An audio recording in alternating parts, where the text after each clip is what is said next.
கேரளாவின் இடுக்கி பகுதியை சேர்ந்தவர் அனந்த் கிருஷ்ணன். இவர் கடந்த 2022ஆம் ஆண்டில் தன்னார்வ தொண்டு அமைப்பை தொடங்கியிருக்கிறார். கேரளா முழுவதும் சுமார் 170 தன்னார்வ தொண்டு அமைப்புகளை ஒன்றிணைத்து மிகப்பெரிய கூட்டமைப்பை உருவாக்கியுள்ளார்.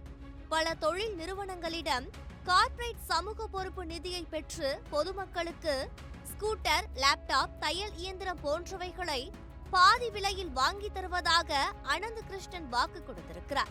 அதாவது 1.2 லட்சம் ரூபாய் மதிப்புள்ள ஸ்கூட்டர்களை 60,000 ரூபாய்க்கும், 60,000 ரூபாய் மதிப்புள்ள லேப்டாப்பை 30,000 ரூபாய்க்கும் வாங்கி தருகிறேன் என்றும் கூறியிருக்கிறார்.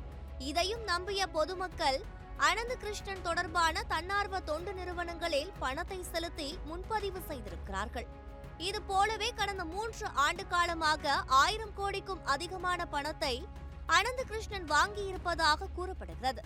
அவரின் ஒரு குறிப்பிட்ட வங்கி கணக்கில் மட்டும் 400 கோடி டெபாசிட் செய்யப்பட்டுள்ளது. அதோடு மட்டும் நில்லாமல் திருவனந்தபுரம், கொச்சி போன்ற பகுதிகளில் வீடுகளையும் நிலங்களையும் வாங்கி குவித்துள்ளார்.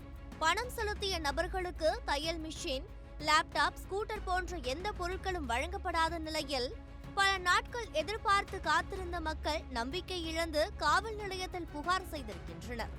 இது குறித்து கேரள காவல்துறை வட்டாரங்கள் கூறியதாவது: தன்னார்வ தொண்டு அமைப்புகள் பெயரில் கேரளா முழுவதும் மிகப்பெரிய மோசடி நடைபெற்றிருக்கிறது.